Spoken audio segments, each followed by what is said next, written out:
And we should be good to go. Kate, do you want to introduce yourself first? Sure. Hello, everybody. Good to see you. My name is Kate Engel. I am the Director of Strategic Partnerships and Communication at Nebraska Innovation Campus in Lincoln, Nebraska. Great. Jessica, why don't you introduce yourself? Sure. Hi, I'm Jessica Gates. I am the Director of Strategic Content for the Cincinnati Innovation District and University of Cincinnati's Office of Innovation. Thank you. And then Jessa? Hi there, I'm Jessa Turner, Communications Director for Tech Parks, Arizona. Great. Isabel? Hi, I'm Isabel Bertha. I am a Communications Officer with Trent University and Communications Lead for Cleantech Commons at Trent University. Perfect. Jordan? Hi there, I'm Jordan Farrell. I'm the Communications Director and Park Programming Director for the West Virginia Regional Technology Park in South Charleston, West Virginia. Great. Martin? Hi all, I'm Martin Ewell. I'm the Executive Director of Cleantech Commons, which is a brand new 85-acre university-affiliated, clean technology-focused research and innovation park, currently being built on land owned by Trent University, hence Isabel's involvement. And we are an hour and a half northeast of the fabulous city of Toronto in Canada. Great. VC? Hi, everyone. I'm double role, kind of. So I'm Director of Small Business Development Center, and with the Research Park, Research and Innovation Park, we are in the process of building it. It's just, so you can call me director over there, cleaner, construction guy, strategist, planner, everything. So. Perfect. Miles? Sorry, I'm a little out of my element, still getting back to work. I'm Miles Thomas. I'm the Director of Economic Development and Governmental Affairs for the Port of Benton in Richland, Washington. We're in Southeast Washington State. And I serve as the Tri-Cities Research District's Executive Director and also Program Manager for the recently launched and awarded Washington Vertical Clean Energy Alliance. Perfect. Great. Cheryl?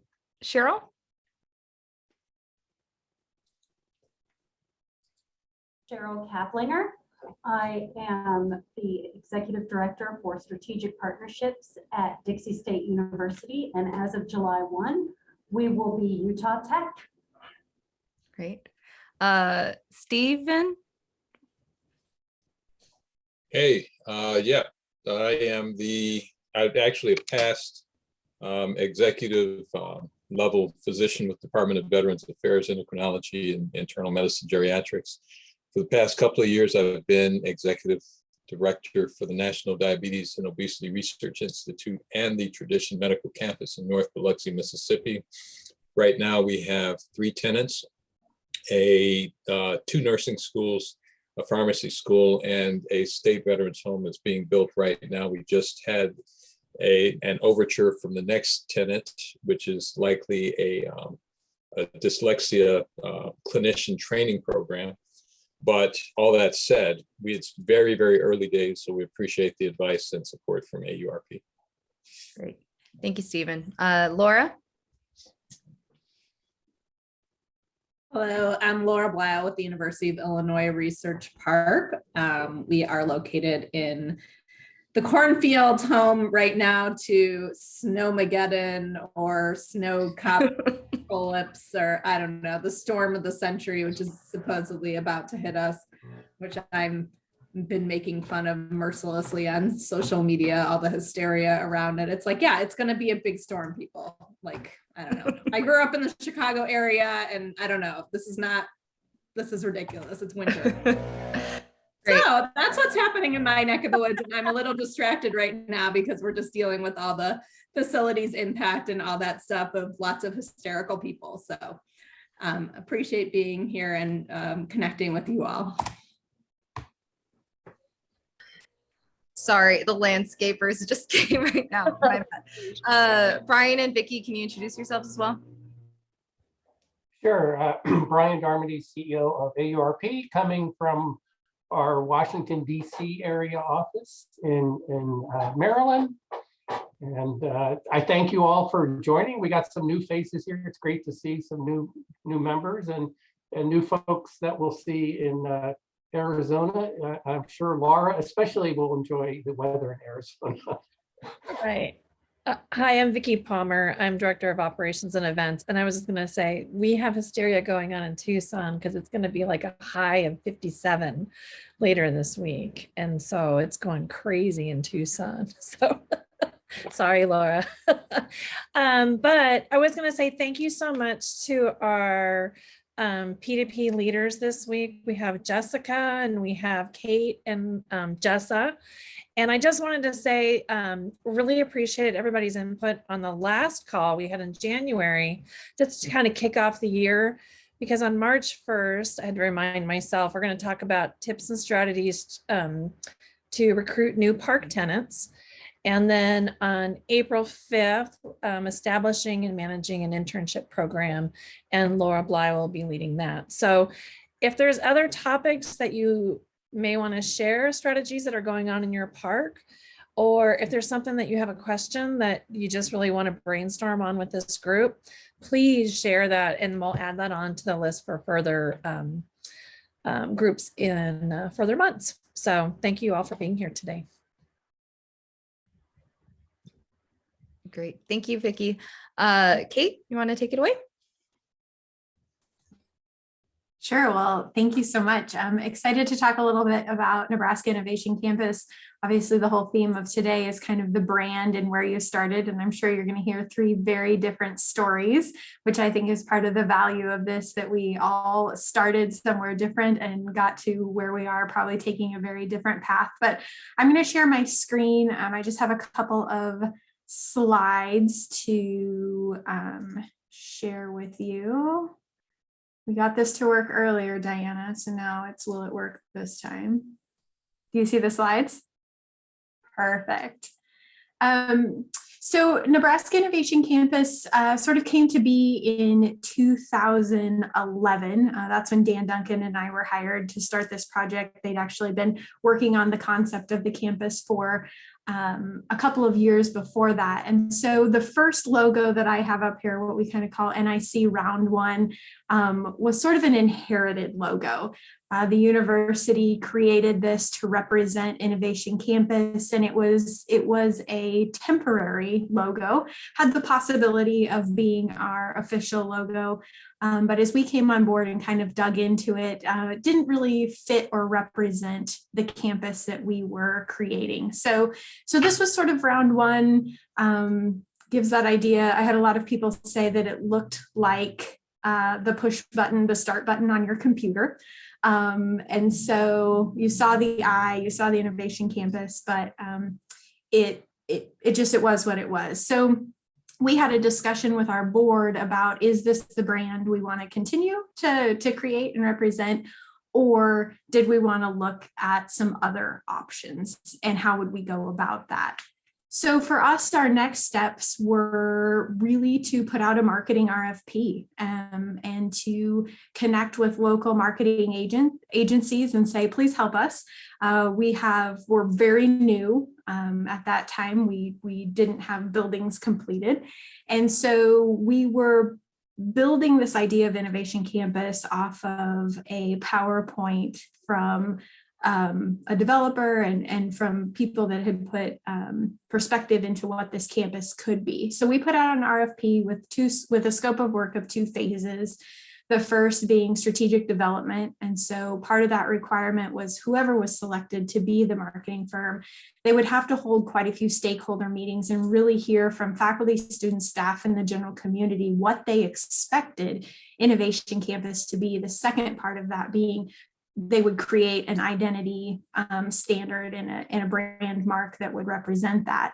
The second phase of that would be website development, social media, kind of where the rubber hits the road pieces. So we held a preliminary conference and answered questions for any of those marketing agencies that were interested in this project.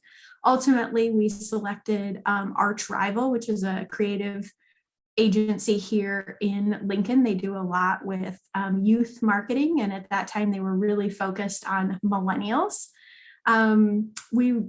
We worked with them to do those stakeholder meetings, lots of them. We heard a lot, as you all are probably familiar. Faculty are very vocal and are very willing to share their opinions, as were a lot of people that were invested in this project. And what we discovered was the question of, do we use the Nebraska N, right? Everybody recognizes that very bright red that represents the university and that N. Or do we not use the Nebraska N? Do we create a standalone brand that could complement the university, but that wouldn't feature that Nebraska N? We also had a component at the time with the elements of food, fuel, and water. And color became very important. Again, do we tie this logo to the Husker red? And ultimately what was decided was, and what we heard from those stakeholder meetings, was that we needed to be separate yet compatible and complementary, and that we needed to consider a color that went with everything, because we knew at some point we would be partnering this logo with other company logos, with the university logo. And so ultimately the idea that gray goes with everything settled the color war of, was this going to be red? Was it going to be green? Was it going to be, what was it going to look like? So this is what was created for us. And this is the logo we currently use today. The challenge with this logo and with branding this campus was really, how do you create a single mark that represents so many facets of what this campus is and what it could be? And that was really the challenge for the marketing company that we worked with. And it did take a lot of those listening sessions to compile all of those thoughts and pieces into what we felt was a brand mark that represented the campus as a whole in that moment, and also what it could be as it continued to grow and develop.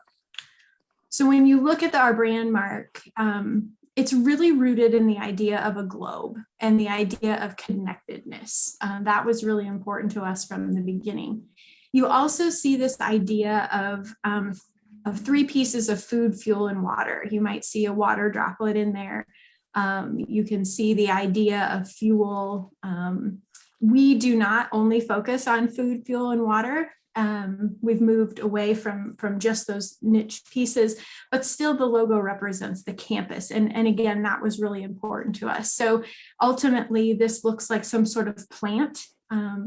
And that's a nod to our ability to grow and to cultivate creative ideas. So this brand has been able to move and flex with us, which has been great, because there have been significant changes in our focus and how we function here in the last 10 years.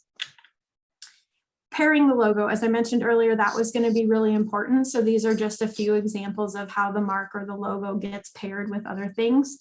So you can see it's really flexible. There's 2 private sector companies that we've paired with. This is how we do some work on digital signage.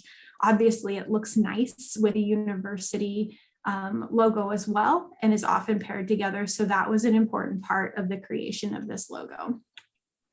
It's also allowed us to create slide decks, marketing materials, and all of those sorts of things with some fun color too.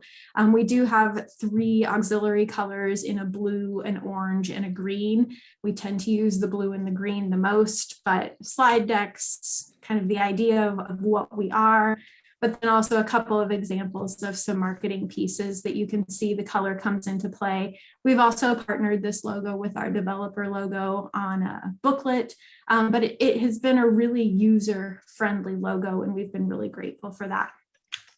So I wanted to keep my comments short. I'm happy to answer any questions, but that is the short story of the Nebraska Innovation Campus logo.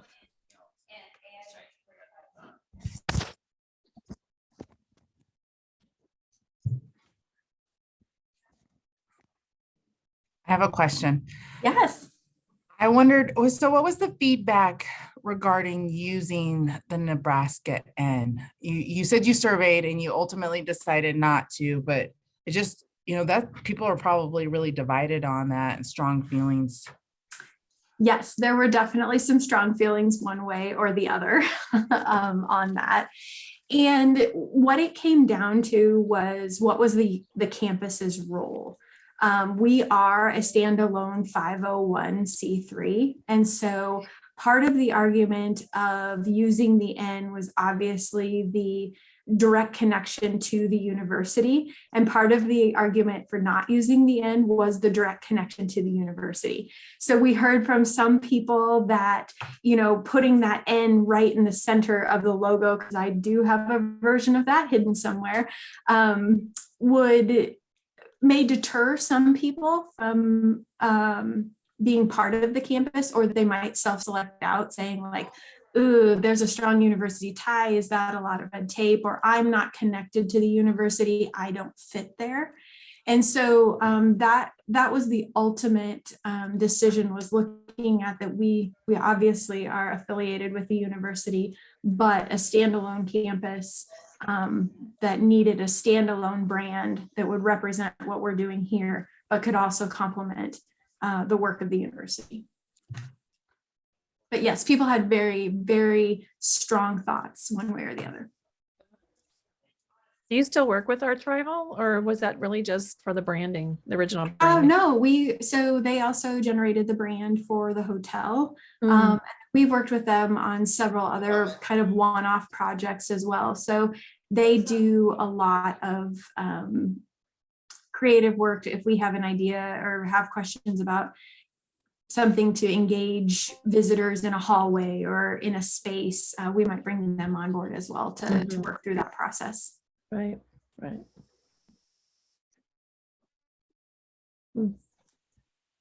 Hey, kid, I have a question. This is VC from Monroe, Louisiana. If you can see in the name, the research park, the name that was created was BRIP. And I joined somewhere in June, July, and we started having conversation, and all I see was RIP. So from branding standpoint, we started kind of scrambling. It's like, okay, it's too late. We need too many things to be taken care of. So we are in the process of changing the name. Again, we are very new. We are still in very early stages, even like just grabbing some funds from here and there.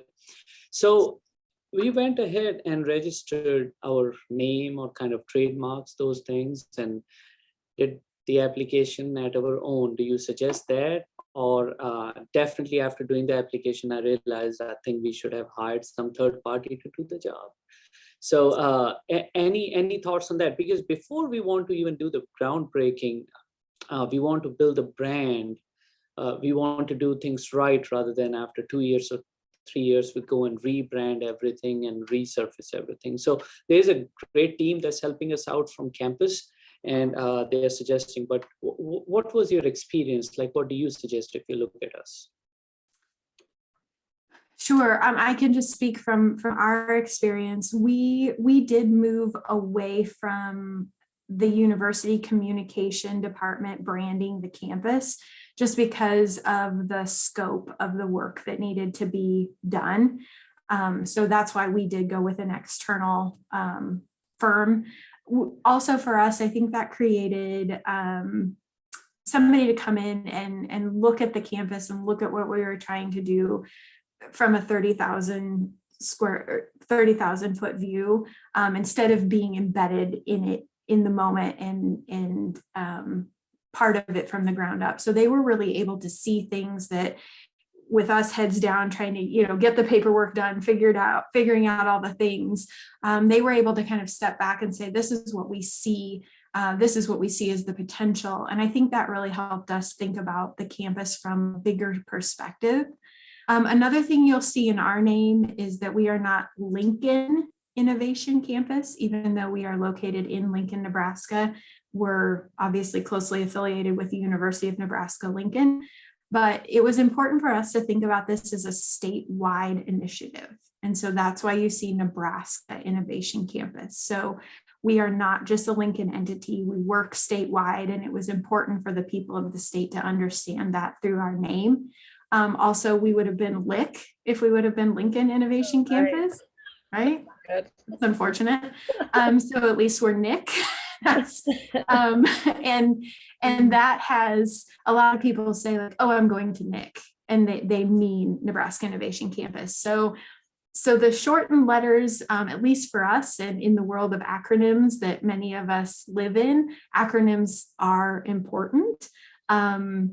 So yes, definitely something to think through, and might be something that, again, somebody kind of outside of your core team may be able to help you think about on a more holistic or global perspective. We did register our brand mark and name. University Legal Counsel helped us do that. It was wonderful. They take care of that for us. We did wait a little while. We trademarked it first, and then really kind of gave it some time to make sure that we wanted to live with it forever. And now we will. Kate, That was great. Thank you. Kate, does any part of your organization have a geographical boundary as a result of partnership with the university, or like aside from your core areas where you have your buildings and facilities, like could you go to another part of the state and set down roots? We could, yeah, that's part of the exciting part of the campus.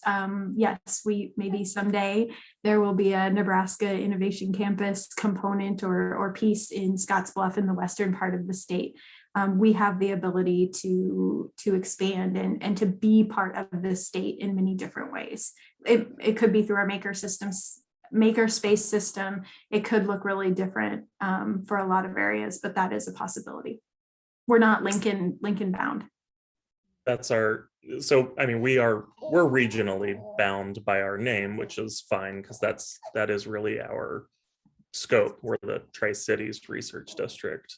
The other piece that confuses our efforts at branding access for and to the whole Tri-Cities is that we have a geopolitical boundary as defined by the state for our it's not the 501c6, but our innovation partnership designation is a physical boundary within one city, so that it helps us to be able to call ourselves the Tri-Cities Research District, but people still eventually root back to that boundary. So it plays two roles, I guess, in our marketing. And honestly, as hard as we try to not be UNL's Innovation Campus or University of Nebraska Lincoln's Innovation Campus, it happens. You see it in the newspaper, you see people write it that way.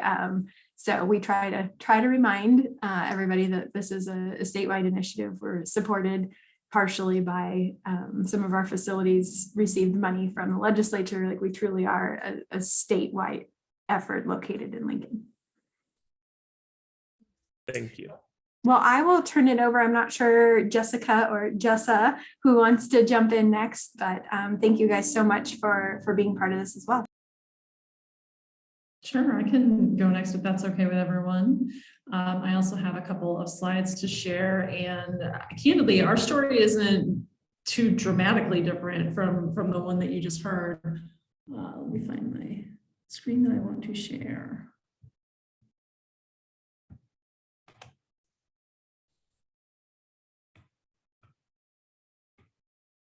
Oh, here it is, okay. So are you seeing a PowerPoint? Yes. Yep. Okay. Yep. Great. Okay, now it's jumping around. All right. So the brand evolution for us is a little bit more iterative than the story that you just heard. And so to start at the beginning, our origin story, University of Cincinnati created what they termed the Office of Innovation and the role Chief Innovation Officer when President Neville Pinto took office and created his Next Lives Here strategic growth plan. So the idea and the founding concept for what we are came from the strategic growth plan for the university.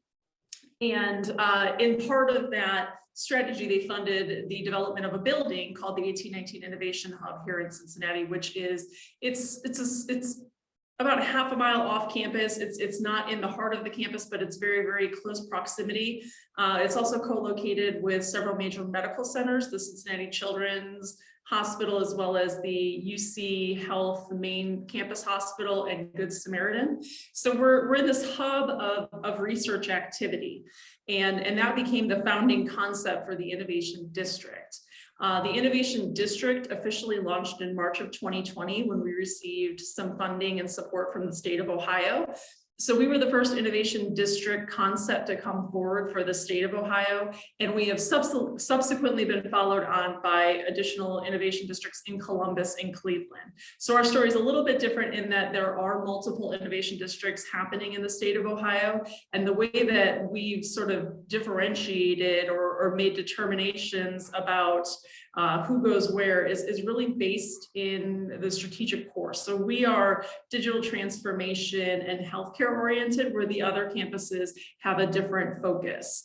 And we have really, the Cincinnati Innovation District, being the first to be established, have sort of set the stage for the other innovation districts and how they're coming along. From a branding perspective, it created some complexity because what you see here is the University of Cincinnati branding, which is a bold red, white, and black. They've additionally created brand assets for the Next Lives Here strategic growth plan. And then when they built the building that we're located in, the 1819 Innovation Hub, that was also given its own brand. When we made the decision to move to the Cincinnati Innovation District as the initiative concept, there was a very purposeful decision made to establish its own brand for the initiative itself. And you see that the choice that was made, and I'll walk you through the process of how we got there, is that the representation of the University of Cincinnati comes in that tagline, powered by the University of Cincinnati. So to take you through that story, I'll tell you a little bit about why we chose to brand the initiative. We chose to brand the initiative Cincinnati Innovation District because our mission is talent, and that talent comes in many forms. So we wanted to be distinct and separate from the reputation of the university. We do have a student talent connection part of what we do here, but we also do community talent connections, as well as the corporate partnerships that exist in our building and in our district benefit from proximity to one another. So there's a cross-pollination of talent between our corporate partners, as well as the access to the students, the research talent, and the community talent. And when I say research talent, again, that goes outside of the university and encompasses the researchers at the Children's Hospital and the other hospitals that I mentioned. So we wanted to create our own initiative brand and messaging to really show that we are separate from the university. We are university employees, we're in a university building, it's a part of the university strategic plan, but ultimately what we're doing here is very separate from an academic mission.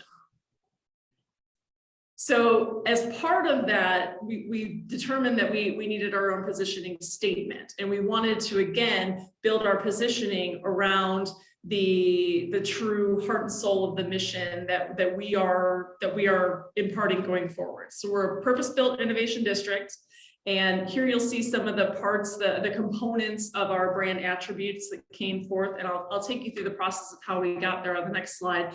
But our model is built on speed, agility, grit, and connectivity. That is what we want people to see and experience when they interact with our brand, and that's what we want them to expect when they come to have a conversation or a connection with the Cincinnati Innovation District.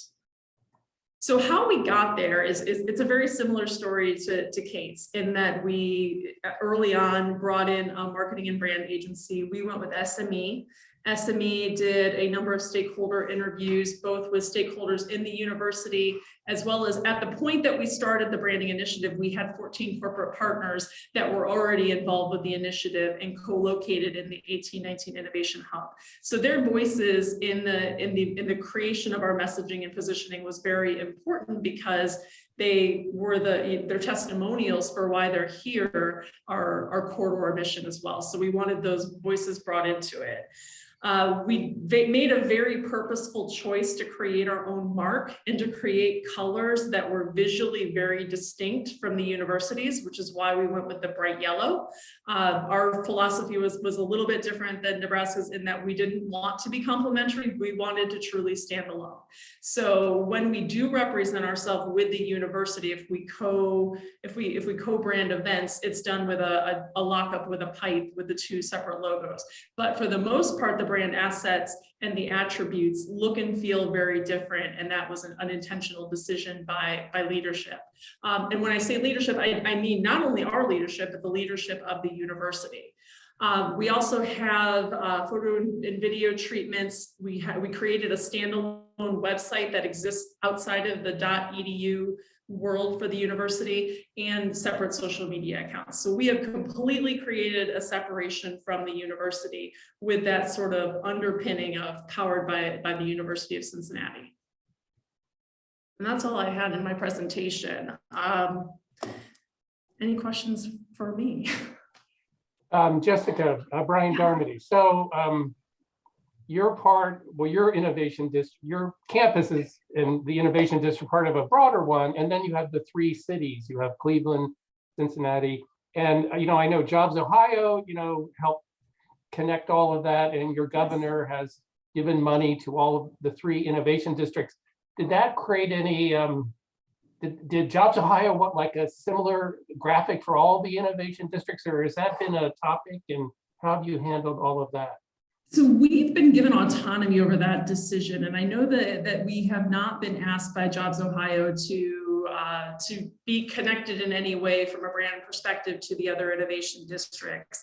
And from what I've seen, and I haven't had an opportunity to talk with the communicators from those innovation districts, they have not yet employed a similar strategy to what we're doing. They're, for the most part, what I've seen have been commingled with the university that is anchoring them with their brand assets. So that's been my experience, is that they have given us sort of autonomy to make those decisions. And because we went first, and because we have been very successful in our content creation and our brand initiatives, we are starting to see a little bit of carry through to the other innovation districts. The thing that I do want to notice that we're not competitive. I mean, we're working in different spaces, and we're approaching this from different perspectives and different angles. And it's all, the intention is that we're all successful in the areas that we choose to focus on. Thanks.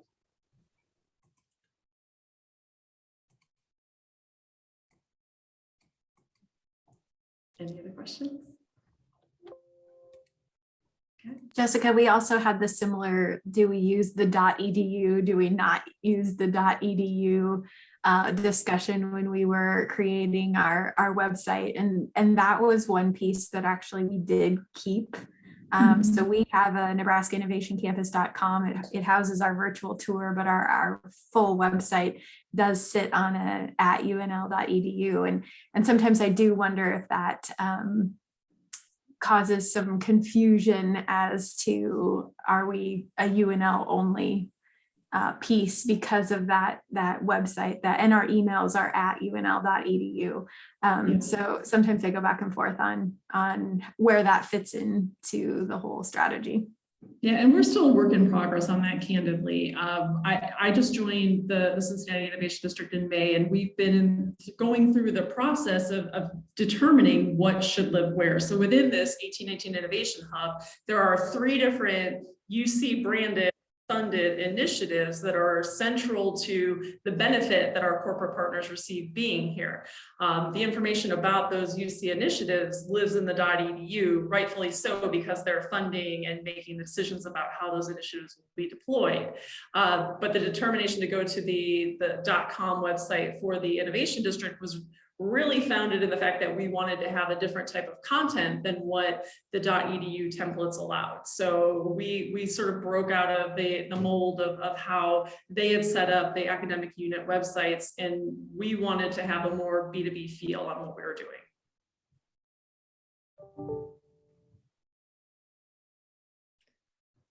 All right, well, I will turn it over to Jessica then. Great, thank you, Jessica. That was fantastic.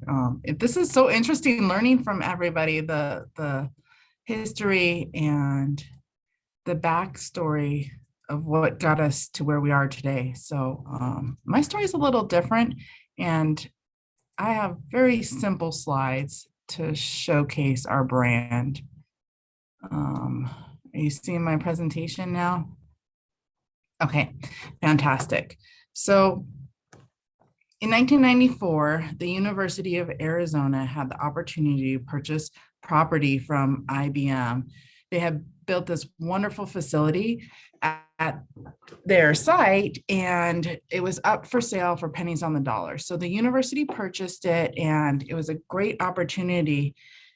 However, they were unsure about allowing us the opportunity to use their brand mark. They weren't sure if this was going to be a success and what the endeavors would result in. And so it was stated, this was before my time here at the UA Tech Park, it was stated that they did not want to bless us with the University of Arizona Block A, but that we needed to come up with our own mark and brand, and we could be associated, but there was an arm's length distance that we could have with the University of Arizona. So we went through the process hiring a firm to help us with our mark and our brand. And what you see on the screen is our first out of the box. This is who we are, the University of Arizona Science and Technology Park. And we were marketed as such. We were able to recruit tenants, but we realized that our strength was in tying to the University of Arizona. That is our biggest opportunity. It's our distinguishing factor why businesses would want to locate at University Tech Park versus just a business park. And so we went back to the university about 12, 15 years later and said, let's reevaluate our opportunity to use your brand. We want to align closer. We had a lot of confusion in our community. Are you a University of Arizona affiliated and sanctioned program, or are you not? Are you just utilizing the name because you want that brand awareness? And so we really wanted to clarify in our own local community that we were part of the University of Arizona.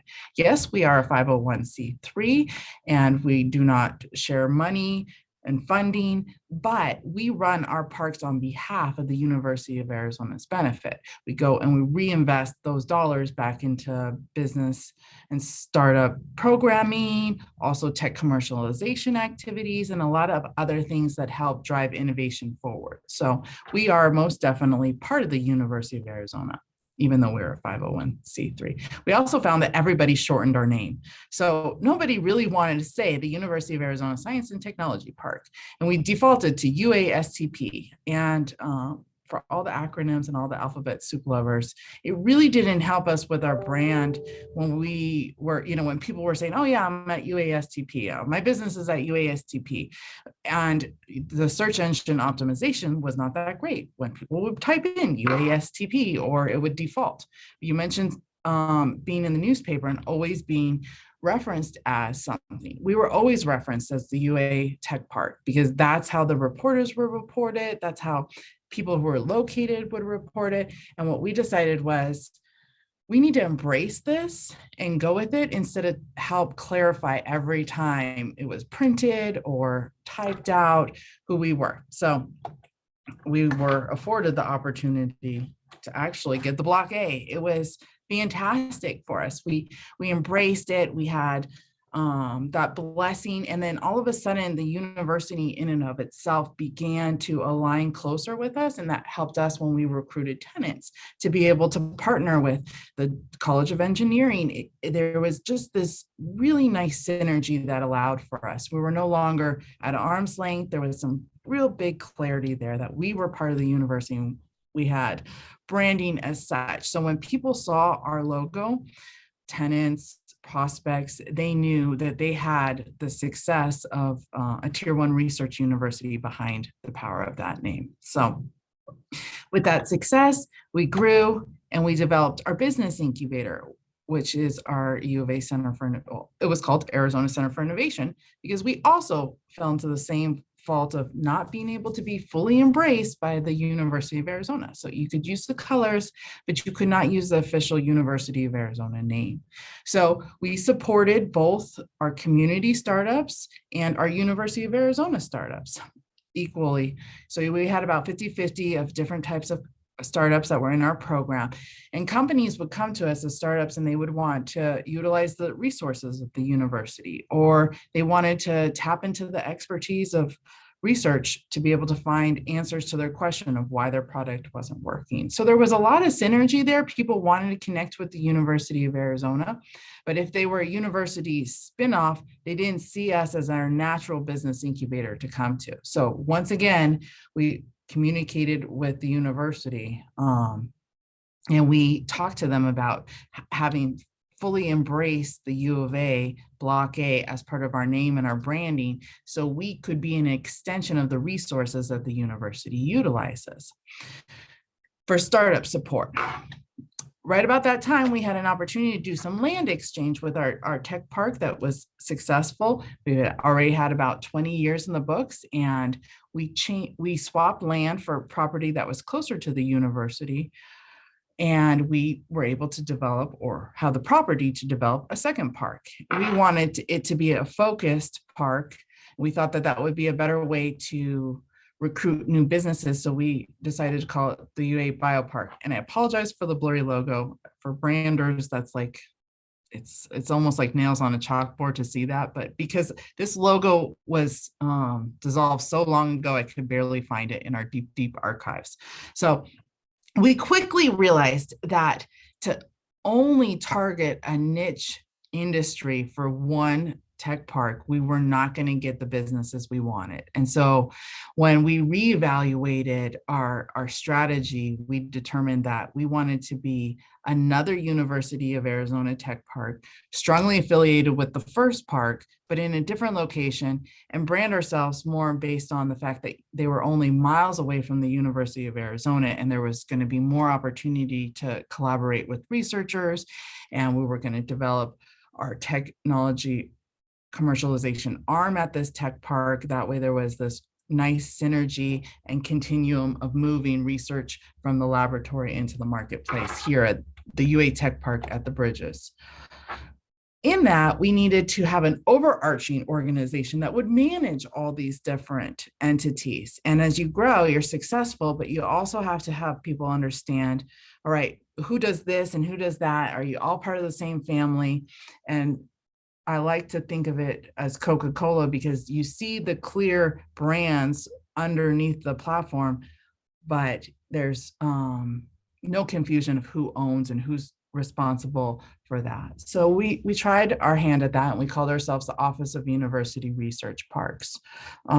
We always defaulted back to the tech parks. So it was always the University of Arizona Tech Parks.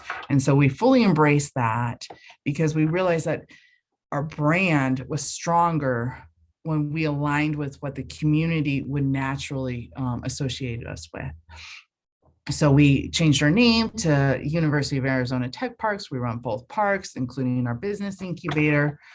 Here's our brand hierarchy. We are on a .edu. So when you search for our website, you'll do techparksarizona.edu. We do find that search engine optimization is very strong. We have a lot of reporters that will pick up our news stories.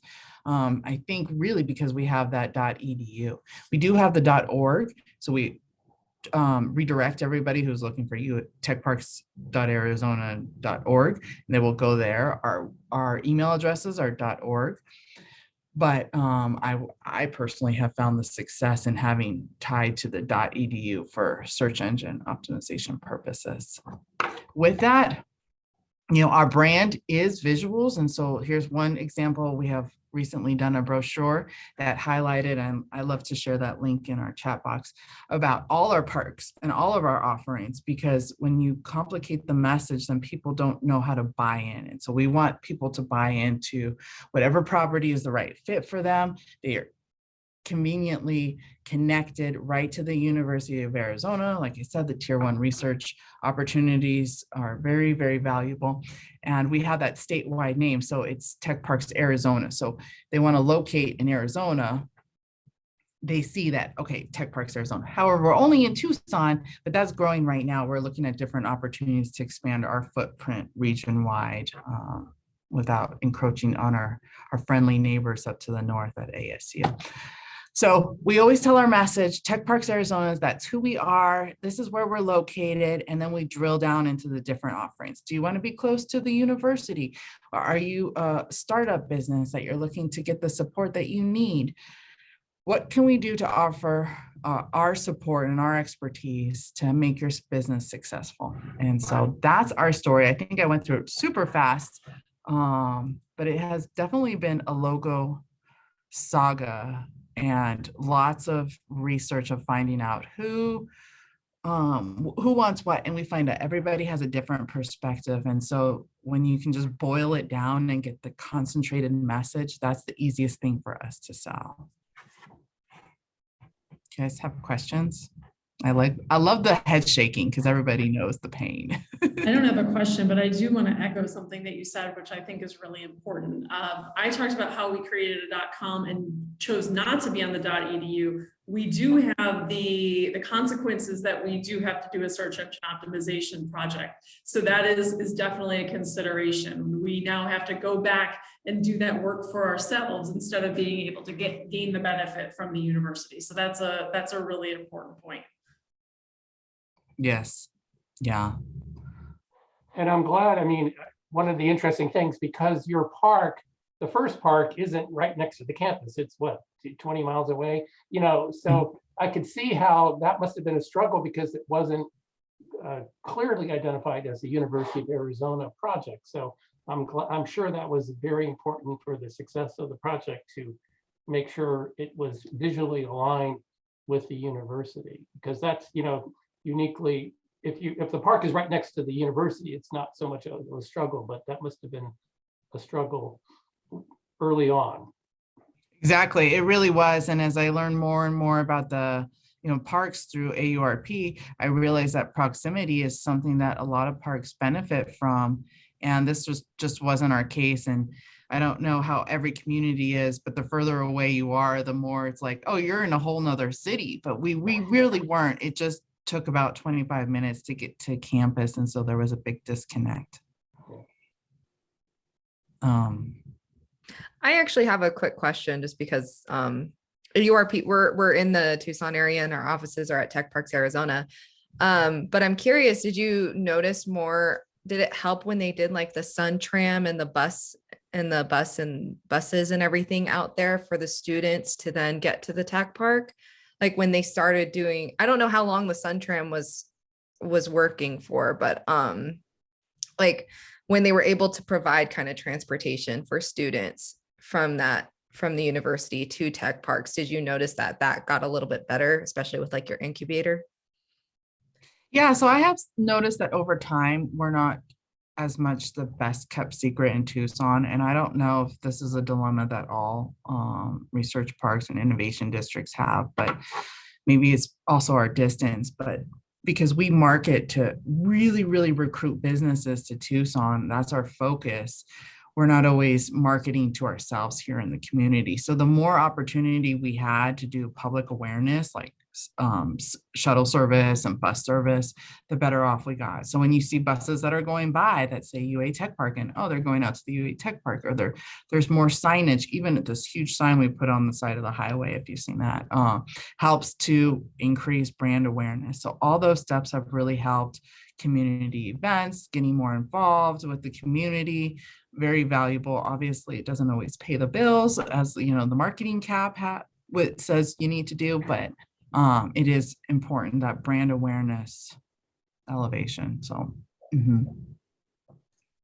Jessa, I would echo that. One thing that was kind of interesting here in Lincoln was there had been a different technology park than where we are right now. It had been a distance from the university and is no longer in existence. So when Nebraska Innovation Campus came to be, one of our first challenges was really to let people know that we weren't the other tech park, and then explain how and why this was a different initiative, with being respectful to the other park as well.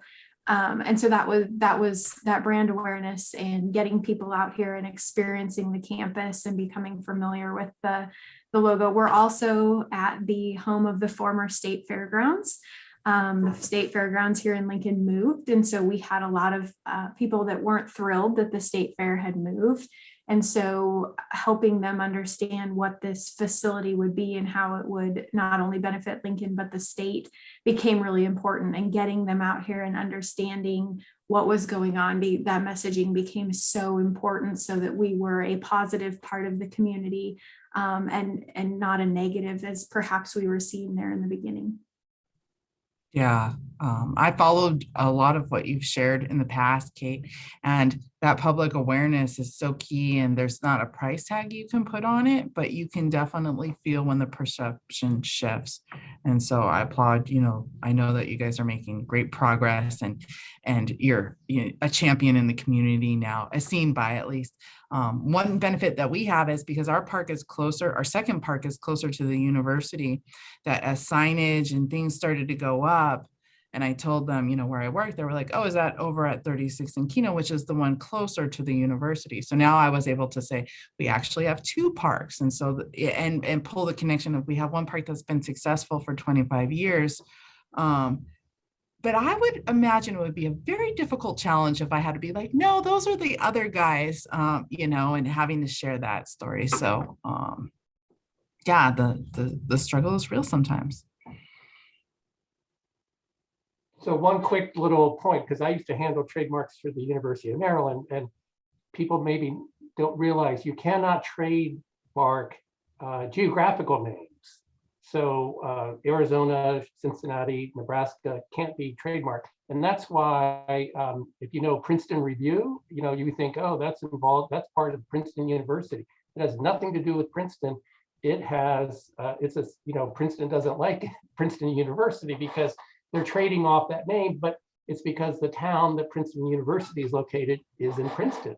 And, you could do this. So in theory, somebody could, do the Cincinnati Research Park or the Arizona, not that anyone would do that, but it is an interesting thing. You can't trademark geographical names, and Princeton Review figured that out, and that's why they are. And somebody could do Berkeley Review because that's in Berkeley, California, and that's the name of the city. So that's a little twist on trademark law that I discovered when I was managing trademarks for the university.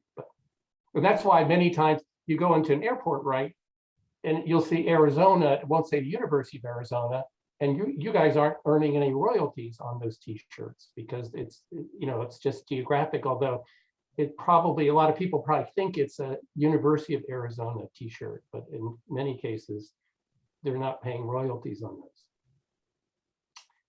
Anyway, that's a little trademark licensing 101. I never actually knew that. But then again, I never looked into trademarks very much. So Berkeley, somebody needs to come up with something that has the word Berkeley in it and imply that you're part of the University of California. And anyway. Great. Well, we have a few more minutes left. So if anyone has any other questions or anything you would like to address before we all head off for the day, but I think this was a great call. Thank you, Jessica, and Kate for presenting. We really appreciate it. This was a great topic of conversation. Just some quick reminders. We do have spring training coming up in a couple of weeks in Tempe, Arizona. Our early bird rate ended yesterday, and the hotel is it's almost pretty much like, I think our room block is almost sold out, but if you haven't registered yet, I highly recommend you do that very, very soon. And I think our next communicator check-in will be the first Tuesday of March, which is March 1st at 2 p.m. Eastern, 11 a.m. Pacific time. If you, I don't remember what the topic is for next month. Vicki, do you have that or no? Yeah. Great. And don't forget Biohealth Caucus in June in San Diego. Yes. The weather's going to be very nice there. Guaranteed Recruiting, above 50 degrees. Mhm. right?